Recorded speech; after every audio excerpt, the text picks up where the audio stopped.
beri pemahaman ذهنية وعلى كل نية صالحة على حضرة النبي المصطفى محمد صلى الله عليه وسلم الفاتحة أعوذ بالله من الشيطان الرجيم بسم الله الرحمن الرحيم الحمد لله رب العالمين الرحمن الرحيم مالك يوم الدين إياك نعبد وإياك نستعين اهدنا الصراط المستقيم صراط الذين أنعمت عليهم غير المغضوب عليهم ولا الضالين آمين. Baik, eh, Ibu-ibu, kita akan masuk ke pembahasan fikih ya hari ini. Kalau sebelumnya pertemuan pertama pengantarnya dulu ya tentang rukun Islam, rukun iman ya. Kemudian tentang makna kalimat tauhid ya. Sekarang kita mulai masuk ke fikihnya. Kali ini kita akan bahas tentang tanda-tanda baligh ya. Ya. Faslun ini satu pasal alamatul bulughi talathun ya alamatul bulughi talathun tanda baligh itu ada tiga ya. Jadi kan kita suka dengar akil baligh ya. Kalau akil itu artinya berakal ya. Kalau baligh artinya dewasa.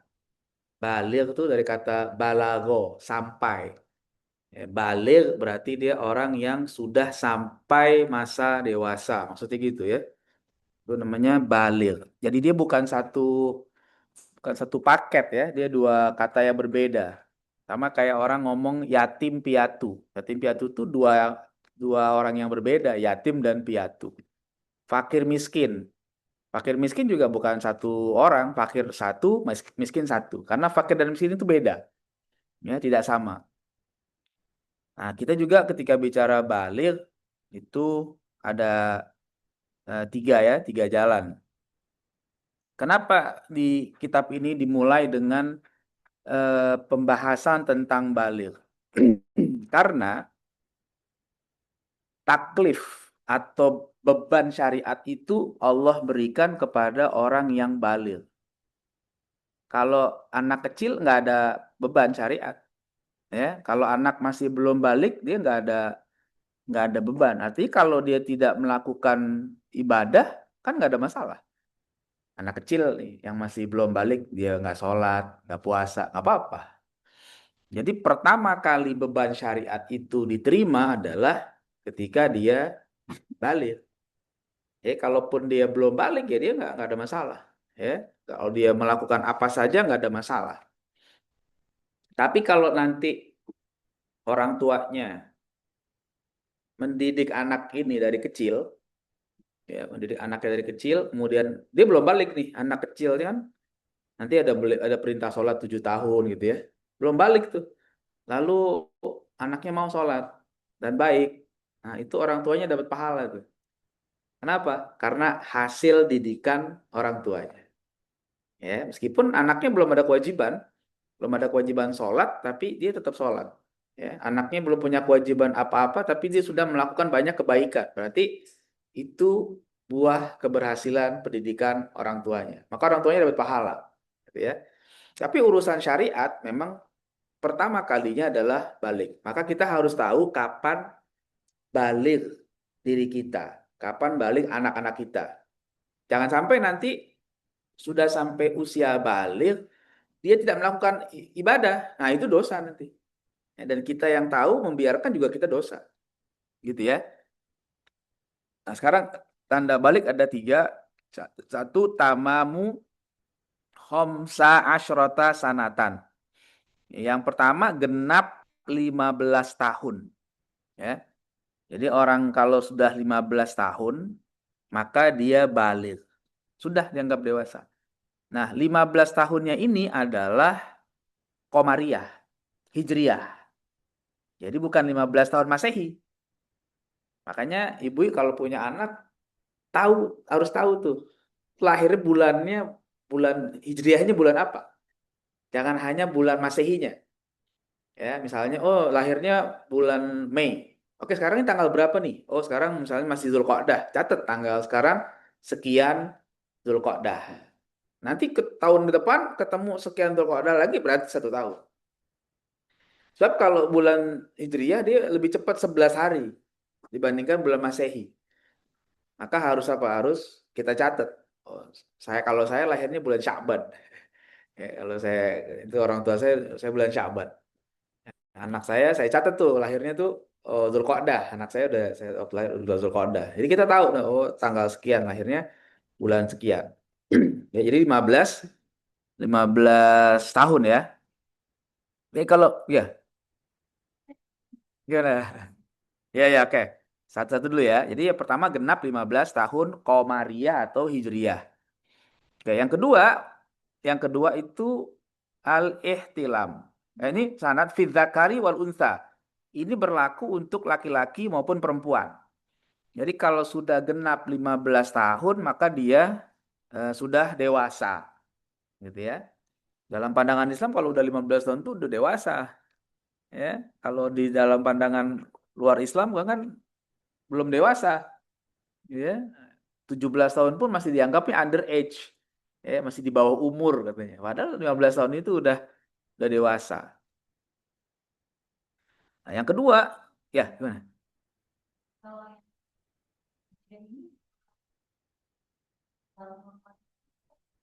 Iya sebenarnya gitu. Nah, Hijriah. Jadi sebenarnya dalam perkara-perkara urusan agama itu bulannya Hijriah. Ya, termasuk misalnya zakat itu Hijriah itu kan. Setahun zakat itu haul itu bukan bulan Masehi. Jadi misalnya orang punya uang sampai nisab itu di bulan Syawal, maka nanti ketemu Syawal. Sebelum Syawal itu dia udah siap-siap tuh ngeluarin zakat itu. Jadi bukannya dari Januari ke Januari gitu kan itu. Ya, dari semua perkara ibadah tuh hitungannya bulan bulan Hijriah, ya. Yang kedua, wal ihtilam fi dzakari wal untha. Yang kedua, tanda balik itu ihtilam. Ihtilam itu adalah mimpi basah kalau kata orang kita. Ya, mimpi sampai keluar cairan. Nah, itu ihtilam namanya. Jadi bahasa fikihnya ihtilam, bahasa orang kampungnya mimpi basah, ya. Baik ihtilam itu tidur kalau mimpi tidur ya. Nah, bisa juga maksudnya ihtilam di sini adalah keluar sperma, ya. Keluar sperma atau kalau perempuan disebut sel telur gitu ya. Nah, kalau yang lewat mimpi namanya ihtilam. Nah, sekarang kalau enggak mimpi misalnya, dia, mohon maaf, misalnya ada yang melakukan masturbasi, keluar sperma, maka balik juga. Gitu. Jadi bukan hanya mimpi. Dalam keadaan sadar pun, kalau seandainya dia sampai keluar sperma, maka dia balik. Gitu ya. Nah, itu ihtilam. Jadi memang secara khusus ihtilam sebenarnya mimpi.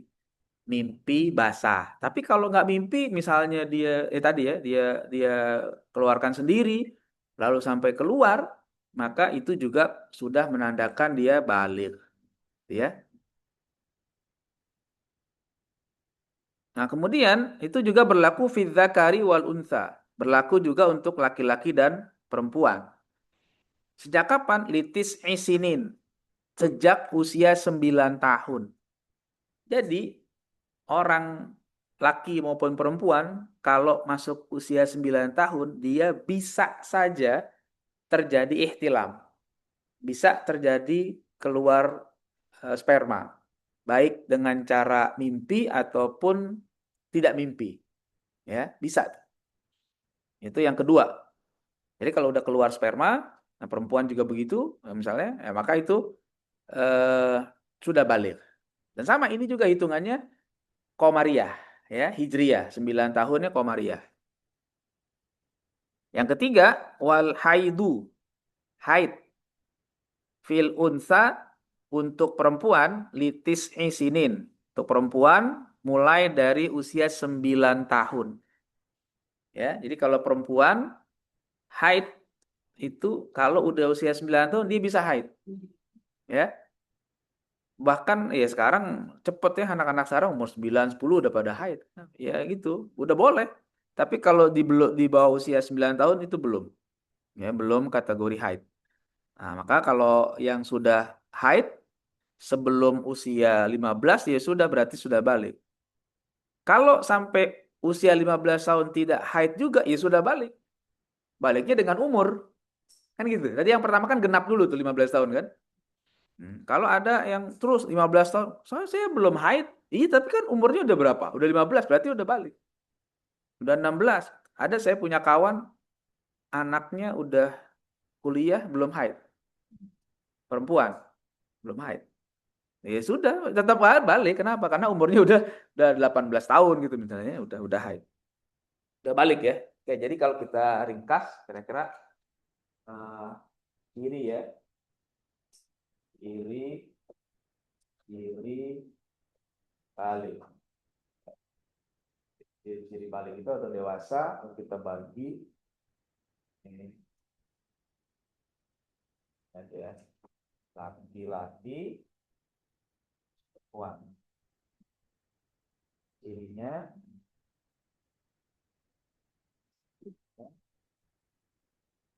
itu genap 15 tahun. Ini berlaku untuk laki-laki dan perempuan. Ini kalau laki udah 15 tahun udah balik.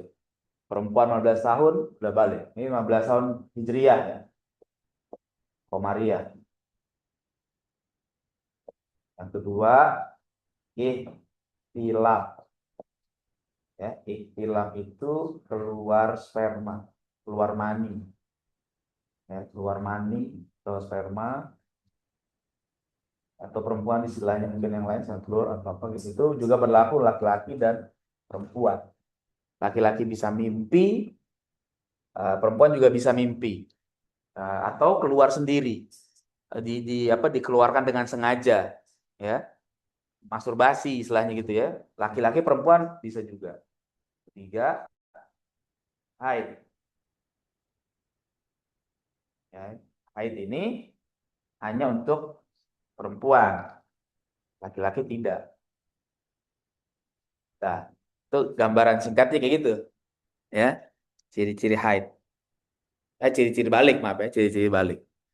Ya, oke.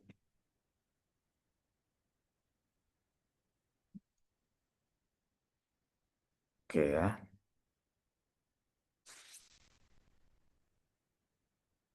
Udah? Cek angkatan. Gimana?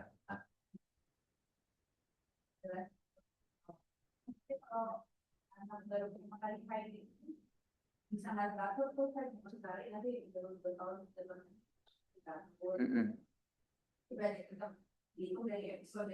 Pertama, betul. Karena ini baru bicara tanda balik, belum dibahas terperinci. Biasanya kalau perincian masalah itu dibahas di bab haid sendiri. Nah, karena nanti itu biasanya kalau udah bab haid itu panjang. Tapi karena ini kan baru sekedar pengantar, ada tahu aja bahwa ciri balik itu ya lewat haid. Nanti perincian tentang haid ya di bab haid. Gimana kalau begini, kalau begitu, kalau begini. Dan itu susah. Bab yang paling susah itu salah satunya bab haid. Bahkan ada kawan saya itu eh, ngajar ya. Kalau bab haid dia lewatin sama dia. Karena dia apa? Kalau ngajar karena dia bilang ini bab yang susah. Karena teori sama prakteknya kadang-kadang banyak berbeda. Perempuan kan kondisinya berbeda ya badannya dan akhirnya nanti berpengaruh pada siklus haidnya yang beda-beda. Nggak semuanya eh, bisa. Kadang-kadang seorang yang ahli juga bisa terpeleset di situ. Karena nggak, dia pikir teorinya begini, ternyata faktanya begini ini. Kadang-kadang dia udah lewat aja. Itu perempuan tuh yang lebih paham tuh. Makanya perlu ada ahli fikih di kalangan perempuan tuh gitu tuh, supaya bisa ngejelasin lebih detail tentang masalah kewanitaan. Kalau laki-laki ada yang bisa ngerti, cuman kadang-kadang ya tadi masalah darah ini luar biasa. Apa namanya perkembangannya sehingga susah. Meskipun ulama udah memberikan rumusan begini gini batasannya gini gini gini. Tapi ya yang terjadi di lapangan tuh terlalu banyak ini ya, terlalu banyak perincian-perincian nih nanti begini begini masalahnya banyak sehingga harus dikaji lagi pelan pelan pelan pelan sehingga harus hati-hati gitu. Baik, itu. Ada yang mau tanya lagi sebelum saya lanjutin ke pasal berikutnya? Nah, silakan Ibu. Sejak usia 9 tahun kalau dibawa Tidak. Ah, ah. Biasanya gitu. Dan ini salah satu sumbernya itu adalah observasi. Dulu para ulama kita tuh Bu melakukan observasi. Ya, Imam Syafi'i dan sezaman itu. Jadi dia bukan hanya memahami Quran dan hadis saja. Dia harus observasi. Kalau zaman dulu kan masih banyak budak. Pada zaman beliau itu masih banyak. Sehingga dia bisa mengobservasi. Dan dia mungkin tanya studi lapangan. Sehingga oh, jadi kesimpulannya dari 9 tahun. Udah bisa. Ya. Kalau sebelum 9 tahun biasanya enggak. Kalau sekarang ya apalagi dengan perkembangan anak-anak sekarang hormonnya segala macam itu anak-anak sekarang udah balik cepet banget. Kenapa? yang tadi sebenarnya tapi zaman sekarang kan Betul, banyak stigma. betul. 9 tahun. Iya, minimal 9 tahun. Kalau sebelum 9 tahun nggak dianggap haid. Kalau sebelum 9 tahun nggak dianggap haid. Iya, walaupun udah darah, belum dianggap haid. Tetap 9 tahun minimal, ya. Tuh.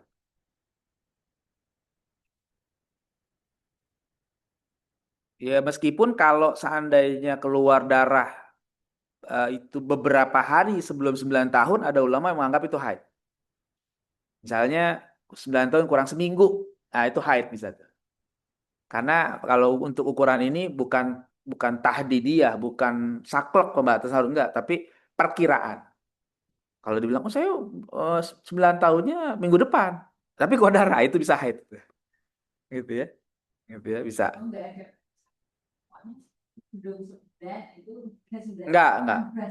Enggak. Jadi memang perkiraan kira-kira udah deket, enggak apa-apa. Tapi kalau sebulan mungkin dianggap belum terlalu dekat, masih lumayan. Nah, ya. Hijriah, betul. Hijriah. Lebih cepat. Kalau Hijriah itu lebih cepat. 11 hari. Per tahun akan lebih cepat 11 hari. Ya, per tahun akan lebih cepat 11 hari. Makanya kalau kita baca soal kahfi, misalnya, di situ kalimatnya menarik. Di situ kan Ashabul Kahfi disebut tidur berapa tahun? 309 tahun. Tapi bahasa Quran tidak langsung 309. Kalau bahasa Arabnya 309 kan salah sumiati tis'in. Ya. Tapi Al-Quran menyebutnya Allah Pak. Salah sumiati sinina wasdadu tis'an. 300 dan tambah 9. Bahasanya gitu. Kenapa? Coba hitung. Setiap 100 tahun itu nambahnya 3 tahun lebih cepat. 300 tahun tambah 9 tahun lebih cepat. Itu bahasa Quran gitu. Kan 11 hari. 11 hari kali setahun. Kali 100 tahun berarti nambahnya 3 tahun. Kali 300 tahun berarti 9 tahun. Ini matematika Quran luar biasa tuh. Jadi 300 itu materi, kalau yang 309. Betul. Jadi lebih cepat 9 tahun. Bahasa Quran tidak menyebut 309 tapi 300 plus 9. Ini kalau Masehi itu baru 300 tahun, Masehi sudah 309 tahun. Karena maju 11 hari. Gitu ya. Bahasa Quran gitu tuh. Oke, jadi kayak gitu ya. Sudah? Kalau sudah saya lanjutin ke pasal berikutnya ya. Sekarang faslun syurutu ijza'il hajar sama niyatun. Ya, pasal berikutnya syarat-syarat memadainya menggunakan batu. Ini namanya istijmar. Istijmar itu istinja. Kalau dulu pakai batu. Kalau sekarang pakai tisu. Kira-kira gitu.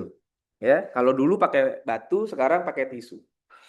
Ibu, perlu diingat bahwa yang namanya istinja itu tidak wajib pakai air. Istinja itu boleh pakai air, boleh pakai tisu kalau zaman kita sekarang. Meskipun ada air, tetap boleh pakai tisu kalau mau pakai tisu saja. Ya, jadi begitu. Jadi istinja itu tidak wajib pakai air. Kalaupun saya mau pakai tisu aja boleh. Cuman kalau kita nggak biasa gitu. Iya, nggak biasa. Tapi kalau boleh, boleh. Ya, ya. Jadi istinja itu kita diberi pilihan. Mau pakai air atau pakai tisu. Lah, kalau sekarang saya nggak ngomong batu deh, karena kita udah nggak pakai batu ya. Pakai tisu. Jadi istinja itu boleh pakai air, boleh pakai tisu. Kalau kita mau buat urutannya, yang paling dari yang paling bagus ya, nanti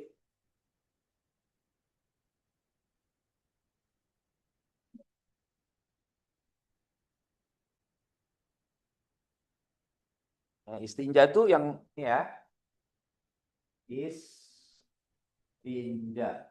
Nah, yang namanya istinja itu, Ibu, istinja itu adalah membersihkan tempat keluar najis.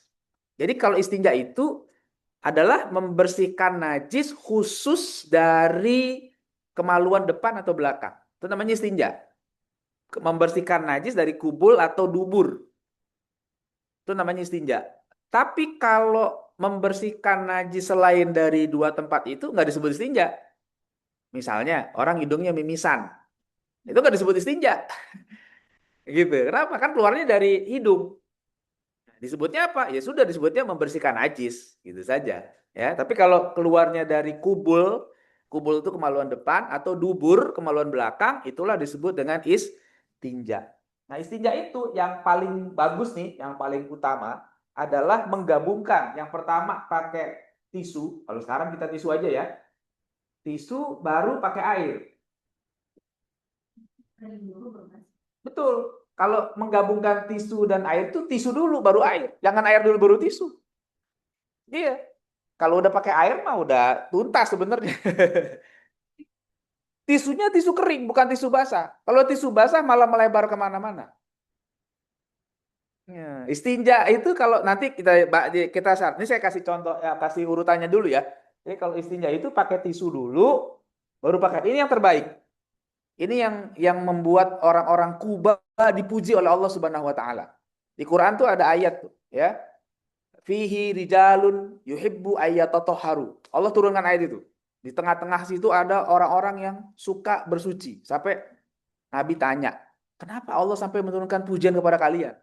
Ya, begini kata kata mereka, oh kami kalau istinja menggabungkan dua, batu dan air.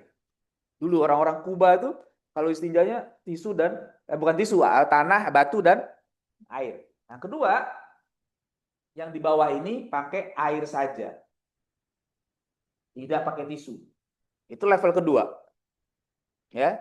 Ya, mungkin ini kebiasaan kita. Kita biasa pakai air aja, nggak pakai tisu. Ataupun kalau udah kering baru pakai. Tapi air saja dulu. Yang ketiga baru tisu saja. Ya, tisu saja. Tisu saja. Jadi kalau dia tisu nggak pakai air, boleh. Nah, tapi untuk yang pakai tisu saja, ini syaratnya yang mau kita bahas. Gitu. Ya. Yang mau kita bahas ini adalah istinja yang pakai tisu saja. Nah, istinja pakai tisu saja ini istilahnya namanya istijmar.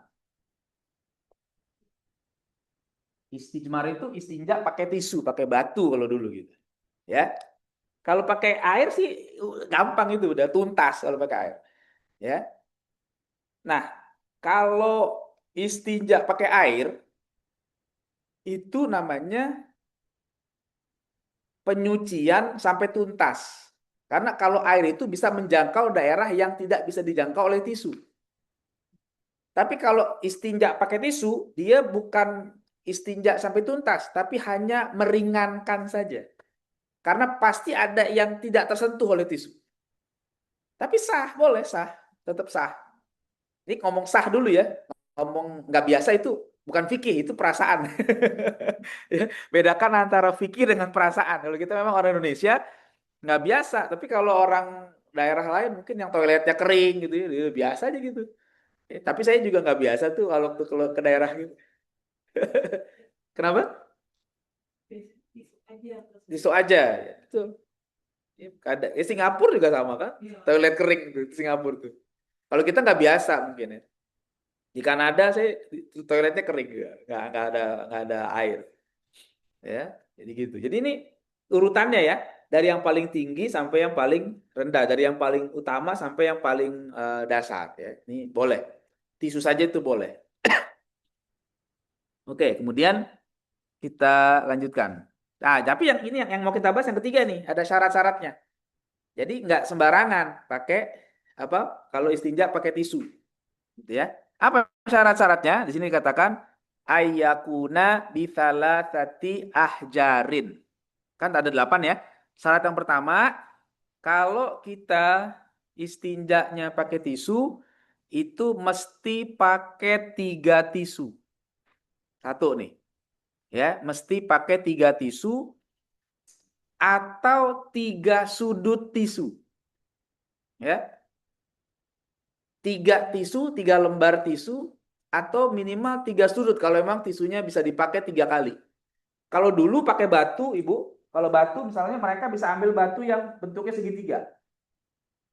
Ya, jadi pertama pakai sisi ini, kedua pakai sisi ini, ketiga pakai sisi ini. Kalau dulu orang istinjanya pakai batu, ya. Nah sekarang kalau pakai tisu, oh nggak bisa kalau tisu kan cuma satu, agak susah kalau dipakai 3. Ya berarti wajib 3 tisu, nggak boleh kurang dari 3 tisu. Meskipun begitu misalnya ya, begitu dia sudah ngusap 2 kali, udah kering, tetap wajib pakai ketiga. Mesti ditambahin satu lagi, gitu ya. Udah 2 kali udah kering nih, tetap wajib ketiganya harus ada karena itu sunnahnya begitu dari Nabi. Jadi nggak boleh kurang, ya. Tapi kalau udah 3 kali belum tuntas, masih belum kering, tambahin lagi yang keempat, ya boleh tambahin lagi. Tapi sunnahnya diganjilin kalau tambahannya. Jadi kalau 4 udah kering, udah tuntas nih, udah bersih, tambahin satu lagi jadi 5, dapat sunnah di situ. Ya, tapi nggak boleh kurang dari berapa? 3. Wajib 3 minimal. Lebih dari 3 boleh, tapi sunnahnya ganjil. Gitu ya. Gitu. Kalau zaman dulu pakai batu. Atau bisa 3 sisi, 3 sudut gini kalau batunya punya 3 sudut. Atau nggak punya 3 sudut, berarti 3 batu pakainya. Ya, pakai 3 batu. Gitu ya. Bisa difahami nih. Yang pertama ya, ini syaratnya. Kedua, ai yang kedua itu ayun qiyal mahalla. Ya, syarat batunya dia bisa membersihkan tempat keluarnya najis. Ya, bisa membersihkan tempat yang keluar najis tadi itu, tempat kena najisnya. Ya. Jadi harus bisa menjangkau daerah yang kena najis itu. Ya. Kalaupun ada yang tersisa, nggak ada masalah. Karena memang nggak mungkin batu atau tisu bisa sebersih air. Ya, kalau air kan bisa masuk kemana-mana. Kalau tisu kan nggak. Tapi najis utamanya bisa dijangkau. Maksudnya gitu. Jadi ayun kial mahala itu tisunya atau batunya bisa membersihkan tempat keluarnya najis tadi itu. Ya. Tapi kayaknya masih ada sisa. Ya pasti nggak mungkin bisa tuntas. Orang namanya bukan pakai air gitu ya. Gitu ya. Oke, itu yang kedua ya. Yang ketiga, Allah yajifan najisu. Yang ketiga, najisnya tidak najis yang kering. Najisnya harus najis yang basah. Iyalah, kenapa? Nah, kalau najisnya kering nggak bisa diserap. Kan tisu tuh fungsinya menyerap najis yang itu. Ya, jadi najisnya najis yang basah. Kalau najis yang kering ya nggak bisa. Nggak bisa dihilangkan dengan tisu atau dengan batu, dia harus dengan air. Ya. Oke, yang ketiga tuh. Yang keempat, yang keempat wa an la yantakila. Yang keempat, najisnya tidak pindah. Ya. Tidak pindah itu maksudnya tidak keluar dari area keluarnya najis. Ini mohon maaf, saya kasih penjelasan detail gitu. Kan kubul dubur itu ada lubangnya, ya. Jadi kalau najisnya sampai mengenai area sekitar, udah nggak boleh pakai tisu. Misalnya gini, ada orang sakit, maaf ya, diare, mencret. Begitu dia BAB, kotorannya itu sampai ke, maaf ya, ke pantatnya. Berarti kan udah di luar area, di luar lubangnya. Kalau udah kondisi begitu, nggak boleh pakai tisu, harus air. Kenapa? Kok nggak boleh pakai tisu? Karena area, maaf, area pantat nggak bisa dibilang istinja. Ya, area pantat nggak bisa disebut istinja, disebutnya menghilangkan najis. Nah, kalau menghilangkan najis wajib pakai air, nggak bisa pakai tisu, gitu ya. Jadi kalau keluar dari lubangnya lah gitu ya, maksudnya keluar sampai mengenai ya kena area sekitar, maka udah nggak boleh pakai tisu, wajib pakai air. Tapi kalau hanya keluar dari lubangnya saja nggak masalah, ya itu pakai tisu. Memang karena itu yang akan dibersihkan oleh kita, ya. Oke, itu yang berikutnya. Kemudian wala wa alla yatro'a alaihi akhor, dan tidak jatuh kepadanya najis yang lain. Ya, akhor tuh yang lain. Ya, najis atau yang lain, nah, itu nggak kejatuhan kepadanya. Ya, misalnya apa? Misalnya kita BAB, kan ada air di WC itu, ya kan? Begitu jatuh kotorannya, mantul airnya itu, airnya muncrat ke atas. Nah itu kan berarti kejatuhan najis yang lain tuh. Nah itu nggak bisa pakai tisu. Kenapa? Karena sudah, kalau yang namanya istinja kan membersihkan najis yang keluar, bukan najis yang dari luar ke dalam, gitu ya. Kalau dari air WC, gitu ya, dari WC kena dubur kita, itu kan berarti bukan keluar, itu kena najis dari luar malahan. Maka dia wajib pakai air, nggak boleh pakai tisu. Ya, tapi kalau memang nggak keluar, nggak kena yang lain, najis yang lain, ya boleh pakai tisu. Kira-kira gitu, kira-kira memang tidak ada benda lain yang kena ke bagian kubul atau dubur tadi, ya. Oke. Kemudian, nah ini wa alla yujawiza safhatahu wa hasyafatahu. Nah, ini juga yang tadi sebenarnya lebih lebih kurang lebihnya sama, tidak melewati batas safhatahu. Safhatahu eh, itu bagian dubur yang tempat keluarnya kotoran, ya, gitu ya. Kemudian dan hasyafah, dan apa, bagian depan kemaluan, ya, tidak melewati itu.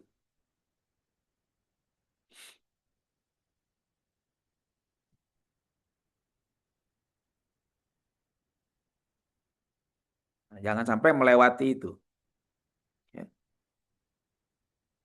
Ya, jangan kemana-mana lah kira-kira gitu ya.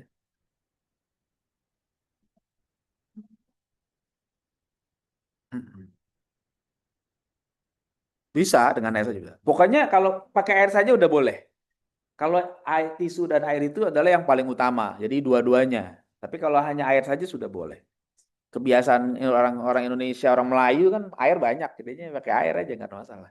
Tapi kalau daerah tertentu yang nggak pakai apa air, pakai tisu, ya pakai tisu, ya.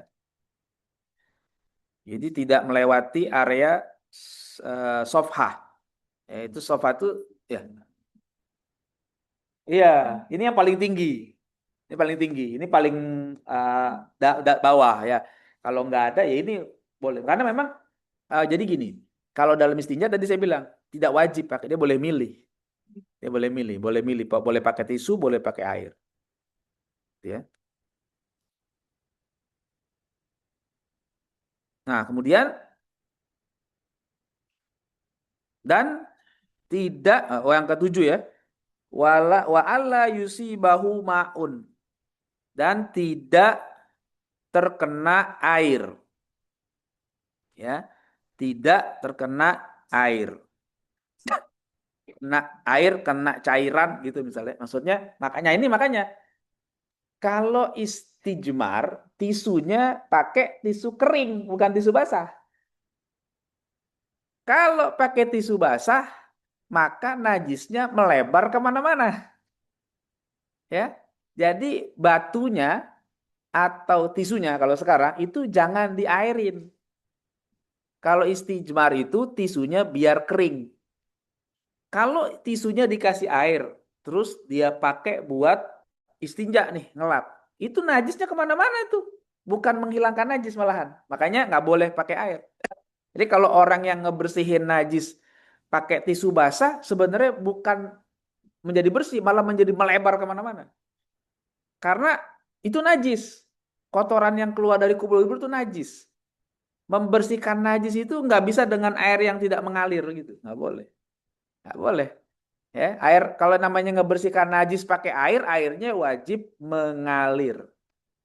Kalau airnya dikit ya, kalau airnya banyak sih nggak apa-apa gitu. Kalau air dikit wajib mengalir, gitu. Jadi jangan sampai kita pakai tisu basah. Jadi pakai tisu kering dulu. Udah, kalau mau pakai air lagi setelah itu nggak apa-apa. Tapi kalau nggak tisunya harus tisu kering. Ya, kalau dia pakai tisu basah ya nggak sah, malah jadi najis kemana-mana tuh ya. Oke, kemudian yang ke 8 antakunal haja ahjaru tohirotan. Batunya atau tisunya harus suci. Ya, jadi nggak boleh yang najis juga nggak boleh. Ya, kalau batu sama batu harus suci. Kalau tisu harus suci. Dulu Nabi pernah lagi buang hajat di daerah padang pasir. Minta sahabat tolong ambilin batu buat istinja. Benar. Nabi sahabat ambilin tuh. Ya, gitu sahabat ambilin, kasih lihat nih. Yang oke yang dua diambil, yang satu nggak diambil sama Nabi. Kenapa? Yang satu tai onta. Tai onta kering. Karena kan di orang panas. Cairnya batu, kata Nabi. Yang ini nggak boleh. Kenapa? Ini kotoran. Kalau kita ngebersihin najis dengan najis ya bukan tambah bersih, tambah najis. Jadi tai onta itu tahu. Ya, cari lagi yang lain. Akhirnya cari lagi batu yang lain. Gitu. Nah, itu jadi bukti bahwa bersuci istinja itu pakai yang suci. Gitu ya. Jadi nggak boleh beristinja pakai apa? Pakai yang najis. Ya. Ya. Hmm. Apa selama ini kita tahu itu selalu yang nomor 2 itu yang terbaik gitu kan. Ini. Iya. Oke. Nah, kok malah tisu dulu baru air itu lebih baik dari air untuk. Karena kalau ini dia menggabungkan dua alat bersuci dalam istinja. Kedua, kenapa tisu dulu? Sebab kalau udah air dulu, ini udah nggak berfungsi. Iya. Makanya disuruh tisu dulu. Oh, Menggabungkan. Menggabungkan dua alat bersuci dalam istinja. Ya. Tapi makanya prakteknya tisu dulu. Kalau udah air dulu, nih tisu udah nggak berguna nih udah. Jadi ketika pakai tisu, dia meringankan. Kenapa? Karena bekasnya kan masih ada. Yang hilang kan hanya kotoran utamanya. Kan nggak akan tuntas tuh. Nah, dituntasin dengan air. Jadi dapat dua pahala. Kalau pakai air saja tuntas, tapi cuma satu. Cuma satu istinja saja. Air dulu baru tisu. Iya. Itu salah. Iya, tisu hanya untuk meringankan. Betul. Sama kayak gini, Bu. Sebenarnya kita kalau cuci tangan pakai air itu, mestinya pakai tisu dulu kan. Baru pakai air, sehingga nggak kotor airnya itu. Kita kalau pakai air kobokan nih, kadang-kadang tangan masih kotor dikobok, ya airnya langsung butek. Harusnya pakai tisu dulu. Pakai tisu dulu biar bersih, baru di gitu harusnya. Atau kalau mau lebih aman ya dialirin. Tapi kan kalau kita langsung nih ya, bekas makanan apa nih yang macam-macam, celepinnya langsung kotor itu airnya. Iya kan? Orang berikutnya pakai udah butak, bukan tambah, bukan tambah bersih itu. Harusnya pakai tisu dulu. Bersihin pakai tisu, udah kering, baru pakai air. Gitu sebenarnya kalau cuci tangan tuh. Kita salah ya. Baru tahu gitu ya. Harusnya tisu dulu. Gitu. mungkin kayak filosofi lain kenapa yang sama karena jadi lebih hemat air. Betul. Sebenarnya itu juga.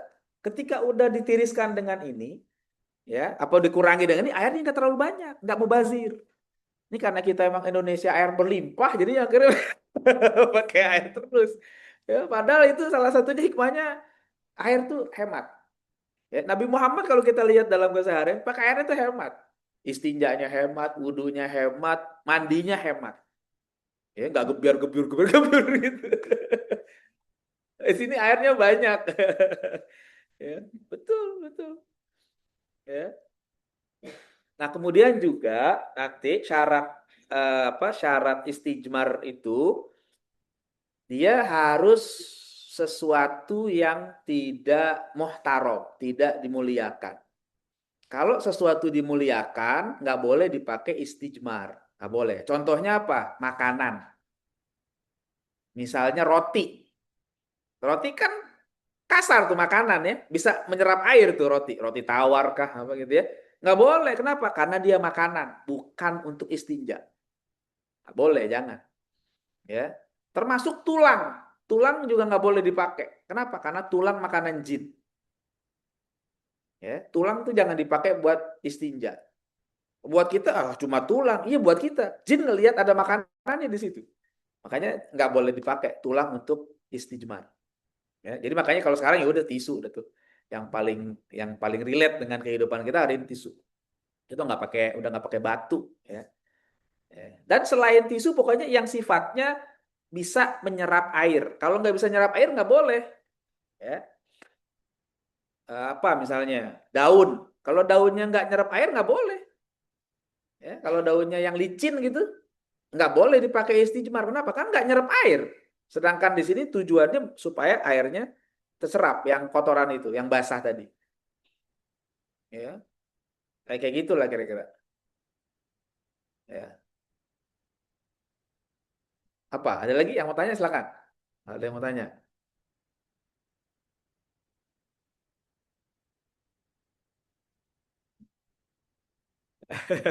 Gimana gimana? Silakan. Silakan aja kalau ada yang mau ditanya. Kalau pakai air juga, Mm-mm. nggak pakai Betul. pakai makan dulu, pakai Nggak apa-apa. ya. Kan udah suci. Kalau udah pakai air udah suci. Ya, tinggal basah. Jadi kapak kanduk tuh bukan untuk membersihkan najis, untuk mengeringkan yang basah. Gitu kan? Udah tidak ada najis, asalkan udah dengan najisnya udah pakai handuk atau langsung pakai apa celana dalam gitu nggak apa-apa kan udah nggak ada najis, tinggal mengeringkan yang basah nggak apa-apa gitu. Ya. Bikinnya ya kan tiga lembar. Mm-mm. Kalau di kan biasanya itu berarti sekarang Bisa dilipat. tiga tiga Ah, tiga ya. ini di dekat desi di sana Ah, ah. apa tiga Iya iya itu tiga lembar gitu. iya pokoknya 3 kali lah gitu 3 kali. Kalau dia 3 lembar begitu dia sekali dipakai 1 kali nanti pakai lagi ambil tisu lagi 3 kali gitu maksudnya tiga Iya. 3 kali. Nah, bukan 3 lembar, maksudnya 3 tisu itu 3 kali, 3 kali. Ya. Karena tisu kan sekarang juga nggak tebel ya, bisa dilipat-lipat. Itu sekali kalau udah dipakai, meskipun dia 3 lembar, hitungannya baru sekali itu. Jadi ambil lagi yang kedua, ambil lagi yang ketiga, gitu. Ya.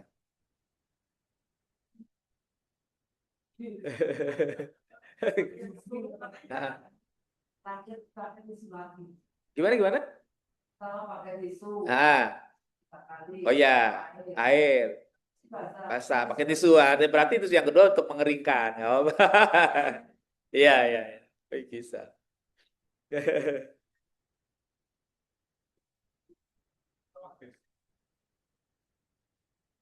Ya, silakan. Proses jadi kan kita langsung tempat gitu ya. Saya menghindari kesalahan. Mm-mm. Jadi kalau kita kayak pilihan kita untuk berbicara itu ada yang kurang. Itu dengan kondisi sekarang ini berarti sebenarnya masih sedikit kan ya. Artinya kalau yang nomor satu itu kemungkinan ya, Mm-mm. ya kenapa disuruh menghindari supaya nanti kalau kita masuk air Mm-mm. pada kemana-mana gitu. Mm. Ya kan kalau ada sama bersihkannya. Iya, Ya tapi kalau sekarang itu kan proses itu kan dia iya, aktif-aktif iya betul. Oke, bisa.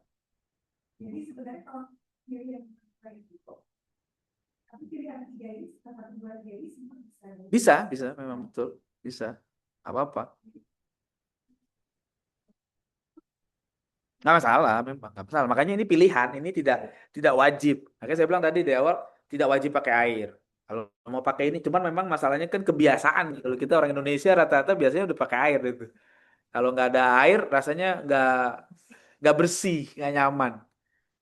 Bahkan kalau waktu saya ke Kanada nemenin murid-murid saya itu ngakalinnya pakai pakai botol.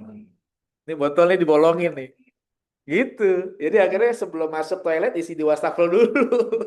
Gitu masuk tinggal disemprot aja gitu. Karena emang kita kalau ngomong sah ya sah, cuma nggak biasa, risih betul gitu. Gimana gimana?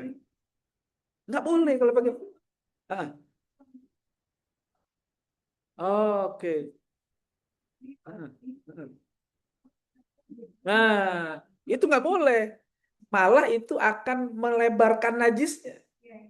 Karena yang namanya menghilangkan najis, airnya harus ngalir. Kecuali airnya banyak. Kalau airnya banyak nih di sungai, kita datengin air nggak masalah tuh, kan airnya banyak. Ini airnya sedikit masalahnya, air sedikit nggak punya kekuatan. Ketika dia ketemu najis, maka air yang jadi putar najis kalah. Tapi kalau air banyak, najisnya kalah sama air, gitu.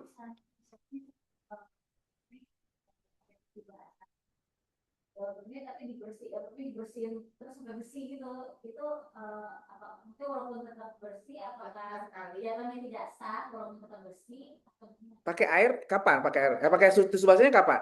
ya ketika bersih. Dari pertama? Ya. Oh nggak bersih, malah tambah najis. Maaf ya, misalnya, maaf. Misalnya ini dia keluar ya dari, terus dia pakai tisu basah, dilap kesana ke sini, ini kan jadi najis nih. Kan maksudnya dia ambil tisu basah lagi lap lagi yang Betul, itu tambah banyak najisnya. Karena tidak menghilangkan najis, Bu. Basah itu tidak menghilangkan najis. Yang menghilangkan najis, ya kenapa? kalau misalnya sudah Meskipun masalahnya bukan rasa, masalahnya yang namanya istinja itu airnya harus mengalir.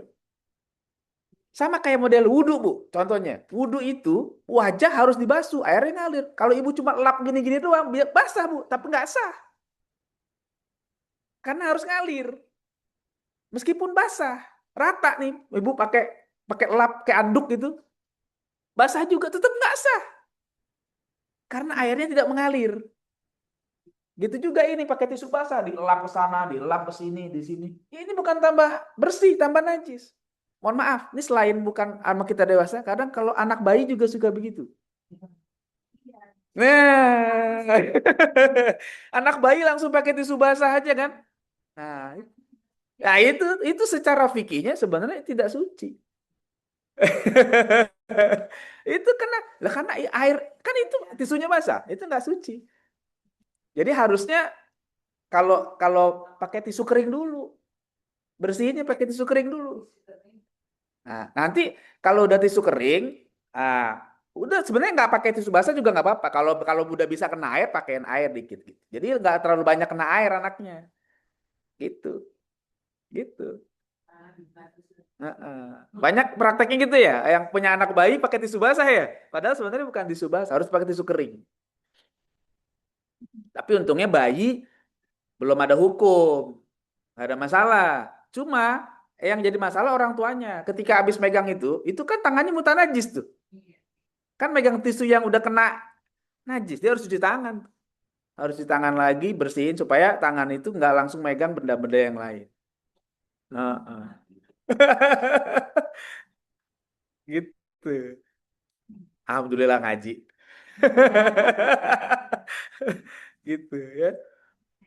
Ya, itu banyak terjadi yang kasus. Termasuk saya kemarin ngobrol sama ada orang yang suka hobinya naik gunung gitu kan. Saya tanya, kamu istinja gimana di gunung?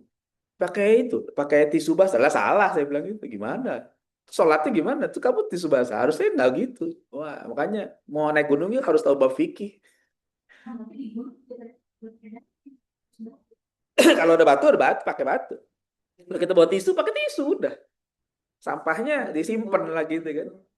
Tapi kalau yang tadi prakteknya akhirnya yang anak-anak naik gunung istinjanya pakai tisu basah juga akhirnya. Nah itu kan jadi salah. Bener. Tuh. Nah, tisu kering. Jadi nanti ini berkaitan dengan yang lain, Bu. Banyak hal. Jadi kalau ini kita lagi bicarain istinja dulu ya. Jadi bukan masalah bersih, bukan hanya bersih tapi suci. Lah. Misalnya itu kategorinya suci. Ya, kita punya misalnya tangan kita ada najis ya. Misalnya tangan kita kena najis. Terus kita pakai antis. Kata orang udah pakai antis, iya tapi nggak suci karena antis tidak menyucikan. Dia bukan air, harus pakai air yang mengalir. Kalau pakai antis berapa kali pun tetap, ya udah pakai antis udah nggak ada kuman. Bukan masalah kuman, masalahnya suci apa enggak. Gitu. Dalam fikih itu beda pandangannya. Boleh Bu, langsung juga boleh pakai ini, boleh, boleh. Bahkan tadi kayak bilang kayak di luar negeri kita bolongin Bu, kita semprot gini supaya ngalir boleh tuh, karena penting ngalir. Out sprayer disemprot supaya ngalir gitu, bisa. Tapi kalau cuma basah aja nggak bisa. Enggak Bu, sabun itu tambahan.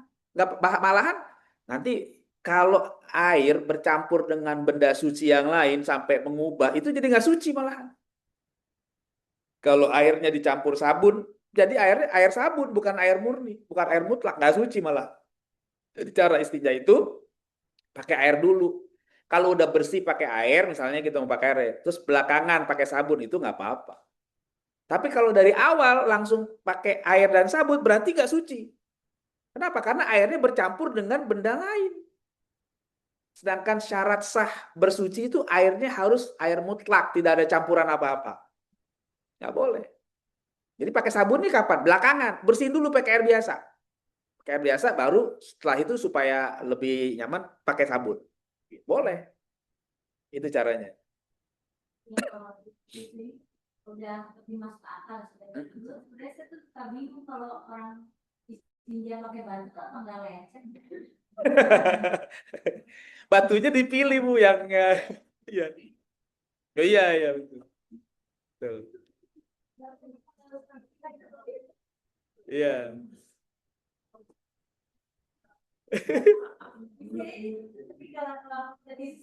Iya iya betul. Iya betul betul. Makanya dia kan hanya itu, hanya menghilangkan najis yang utamanya, sehingga nggak terlalu sampai kasar banget ke kulit duburnya gitu. Oh ya, iya betul. Iya. Betul. Iya. Iya ya. Itu kalau kita gali hikmahnya nanti ke situ. Tapi kalau di dari sisi syariatnya memang ya begitu. Nabi pakai batu, ya kita pakai batu. Adapun berarti kalau kemudian hari ini ada yang mengatakan pakai tisu, berarti ini ranahnya ranah ta'akuli, bukan ta'abudi. Kalau ta'abudi itu nanti nggak boleh diganti. Kalau ta'akuli masih boleh berubah. Kenapa? Yang penting tujuannya tercapai, tujuannya bersih. Tapi kalau ta'abudi nggak boleh berubah. Apapun nggak boleh berubah. Oke nanti tapi itu banyak perbincangan lagi di kalangan ulama. Apakah ini ranah ta'akuli atau ta'abudi? Ya. Ta'abudi. Ta'akuli itu ya dia yang bisa dipahami secara rasio. Rasio kita masih bisa menerima itu. Tapi kalau ta'abudi itu nggak bisa. Udah begitu. Contoh misalnya sholat subuh kenapa 2 rakaat? Itu ta'abudi. Akal kita nggak masuk ke situ. Ya. Kenapa sholat maghrib 3? Itu ta'abudi. Makanya ketika misalnya sholat zuhur 4, asar 4. Ketika di kosor boleh 2. Tapi kalau maghrib nggak boleh 1,5. Karena itu bukan ranah akal. Kalau pakai ranah akal, maghrib 1,5 itu. Ya, begitu kita kelar apa sujud pertama salam 1,5. Tapi karena itu bukan ranah ta'akuli maka sudah laksanakan. Kalau yang 4 dipotong jadi 2, yang maghrib nggak bisa jadi 1,5, tetap 3, gitu ya. Nggak bisa dipotong 2 juga nggak bisa. Subuh juga nggak bisa dikosor. Kok nggak bisa dikosor? Ya udah mau gitu tuh ta'abudi. Udah nggak bisa ranah akal. Makanya disitulah agama kita itu tidak menafikan akal, tapi menempatkan akal dengan benar. Mana yang bisa difahami akal, mana yang tidak. Jadi akal kita tetap punya keterbatasan. Kalau enggak, ya semuanya diakal-akalin. Bahaya tuh gitu. Kenapa? Nah iya, jadi ada memang udah tabuni begitu. Jangan pakai berpikir, ah itu kan diharamin dulu, babi dulu katanya. Kalau sekarang udah ada zat-zat yang bisa menetralisir gini, nggak gitu. Tetap walau haram haram, ya nggak bisa. Itu tabudi yang nggak berubah. Oke,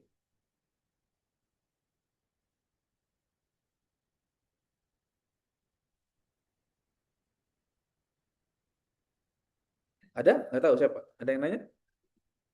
Nggak ada.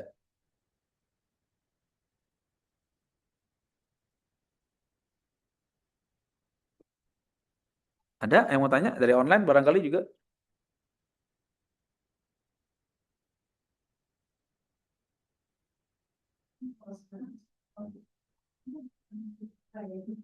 Oh iya. Ya, yang akan masuk dengan air gitu kan. Ah, Nah, tapi ada orang sekarang oke iya. Spray ya. Hmm. Asalkan yakin bersih semuanya. Asalkan yakin bersih nggak apa-apa.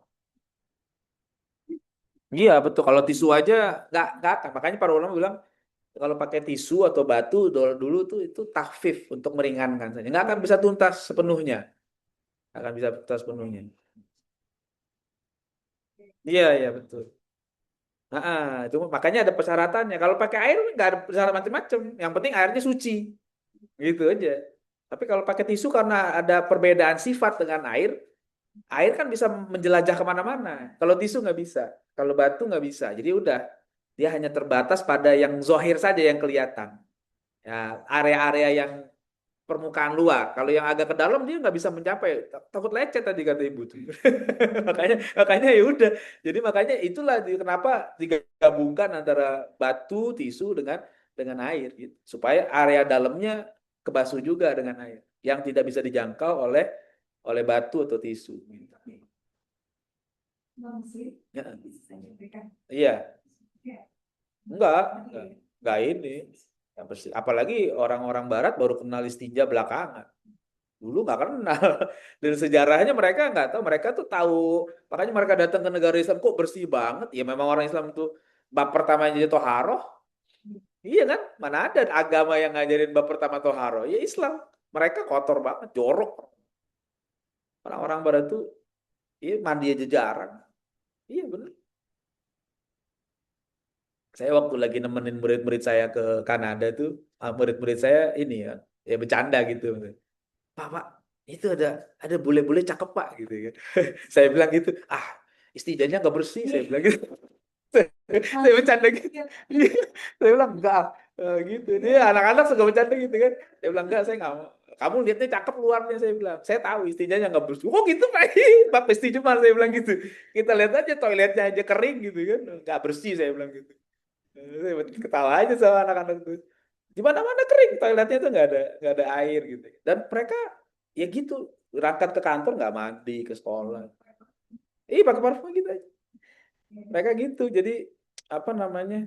Ya kehidupannya gitu lah. Saya kan waktu itu homestay, jadi tahu gitu kan sama mereka selama sebulan, oh begini, pagi-pagi udah sarapan, tapi belum mandi gitu. Tahu-tahu berangkat, nganterin anaknya ke sekolah. Ya lah, untuk nggak mandi-mandinya ya mungkin siang atau sore gitu. Gitu. Kita luar biasa, Masya Allah. Kita mandi, wudhu gitu ya. Bahkan ada istilah mandi wajib. Di sana nggak ada istilah mandi wajib. Ya. Jadi kalau Islam eh, udah bersih itu benar. Nah, tinggal umatnya aja, tinggal mau ngamalin apa enggak. Kalau yang salah kan bukan agamanya. Umatnya yang nggak mau ngamalin. Akhirnya jadi kotor, jorok. Ya, kita nggak perlu, sebenarnya kita nggak perlu jauh-jauh belajar kebersihan sampai ke Jepang. Kenapa? Karena kita udah punya konsep kebersihan. Cuma malah yang mengamalkan orang lain. Kita yang punya konsepnya nggak ngamalin, salah kita berarti. Harusnya kita lebih bersih daripada orang lain. Gitu.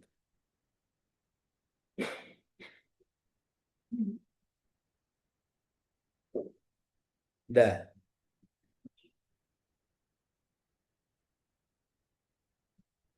Udah cukup dulu, segini dulu. Dua dulu ya. Ada kalau ada yang mau tanya nggak apa-apa. Maksudnya saya bahasanya nggak lanjutin ke berikutnya, nanti kita baru bab wudu. Jadi dikit-dikit satu-satu gitu supaya masuk. Kemarin kan ini sekarang lagi bicara tentang apa istinja dulu, nanti bab wudu gitu pelan-pelan. Ya.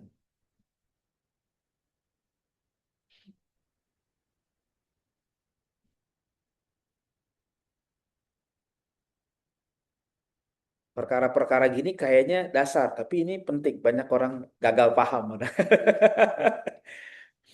Ya, Tapi ini trivial banget. apa tuh? Kan sekarang tuh banyak toilet yang kayak smart toilet gitu loh, Ustaz. Oke, Jadi dia pakai bidet gitu, bidet itu kayak muter sendiri gitu gitu loh. Jadi tangan kita tuh kayak benar-benar nggak usah itu. bilas sama sekali gitu. Itu jatuhnya apakah sudah cukup sah atau tetap harus dikonfirmasi pakai tangan kita sendiri? Kalau saya pribadi, saya tetap akan konfirmasi pakai tangan karena lebih yakin. Supaya lebih ke keyakinan tapi Iya, tetap kalau kalau memang kita ngerasa udah nggak ada apa, nggak ada najisnya sama sekali, tapi untuk lebih yakin konfirmasi pakai tangan.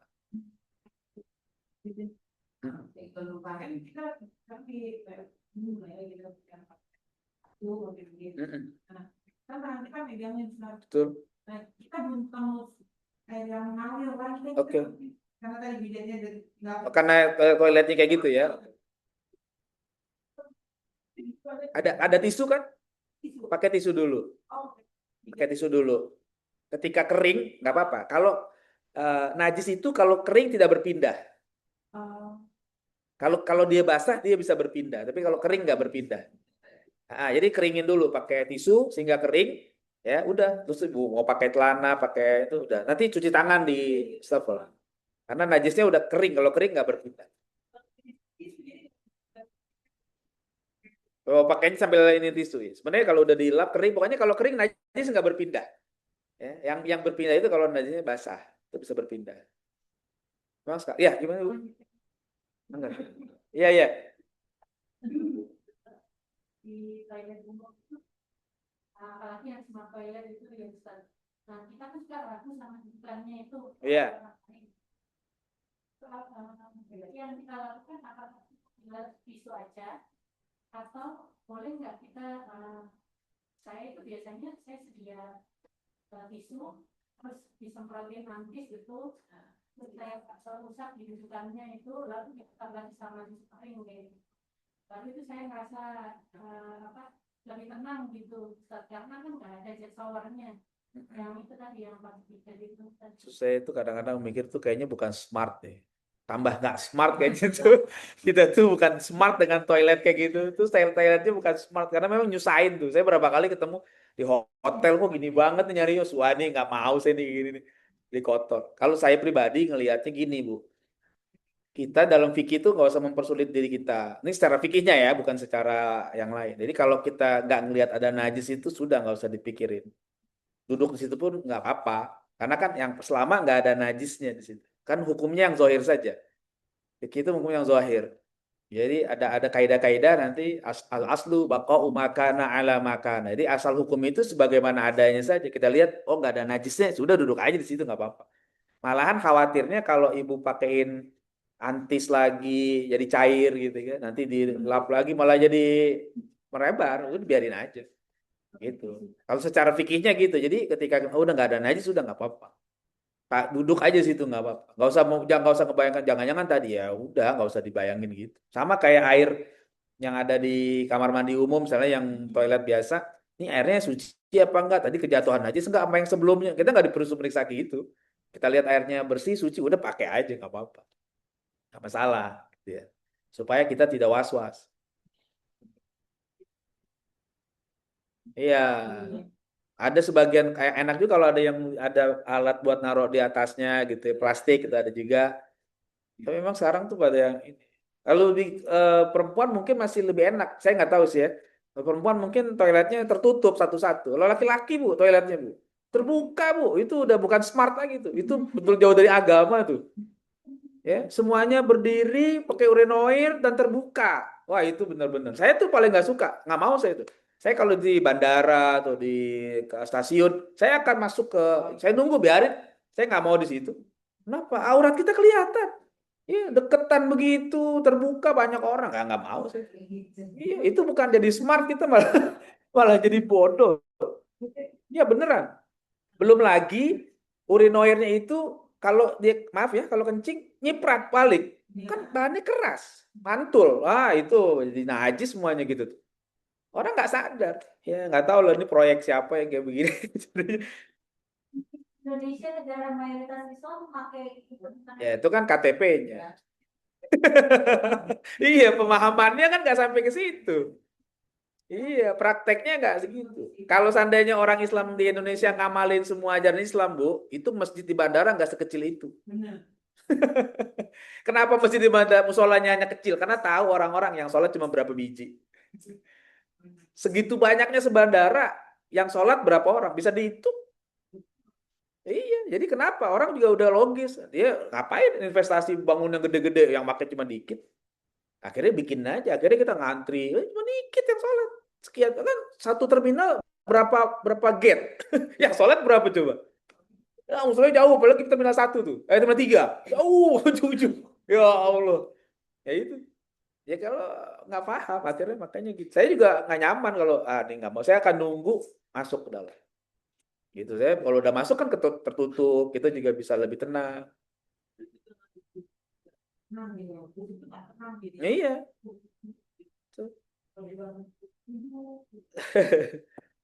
Iya, emang kayak gitu. Iya. Kalau laki-laki itu kalau dalam Islam kan dia pernah Nabi Muhammad itu kalau buang air kecil itu Jongkok. beberapa kali doang berdiri karena di tempat-tempat Iya, ada yang dalam sakit juga, Bang. Jongkok. untuk laki-laki Betul. Sunnahnya jongkok. Bahkan posisi jongkoknya bukan begini. Jongkok begini. Sunnahnya bukan posisi jongkoknya gini, tapi begini. Bertumpu pada saat. Jadi gini. Posisinya gitu. Cuman nggak umum aja orang nggak mikirnya jongkok kan begini. Ya nggak apa-apa juga. Cuman kalau di dalam riwayat-riwayat posisinya gini. Yang satu ke bawah, satu bertumpu gitu. Nanti kalau pegel ganti. Dan ini menurut penelitian memang begini posisi yang akan memudahkan. Nah kalau tujuh jangan. Kalau tujuh pecah nanti. Nah, toiletnya toilet jongkok ya. Kalau toilet duduk ya enggak. Ya, toilet. Kalau duduk untuk pup atau untuk orang yang udah agak sepuh sehingga dia nggak bisa jongkok dia duduk gitu. Tapi kalau sunnahnya jongkok. Saya kalau buang hajat ya jongkok. Meskipun di rumah di mana jongkok kecuali kalau di tempat umum tadi makanya saya cari kamar mandi yang ketutup saya bisa jongkok. Itu lebih meniriskan. Kalau berdiri susah gitu. Baik laki maupun perempuan tuh sunnahnya jongkok. Perempuan apa ya tuh harus seperti ikan model ikan. Enggak ya, makanya itu contoh yang dapat ya. Kalau nggak bisa gitu sebisanya. Iya, iya. Iya, sebisanya. Kalau laki-laki begitu. Perempuan sebisanya nggak apa-apa.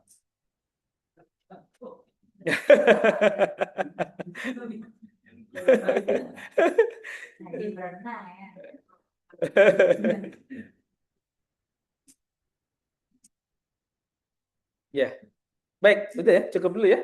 Insya Allah nanti kita ketemu di pekan pertama lagi ya. Pekan pertama hitungannya pekan pertama ya.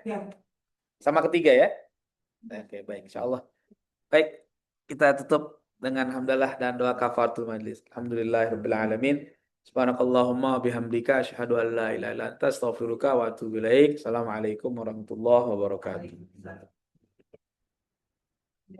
Ya,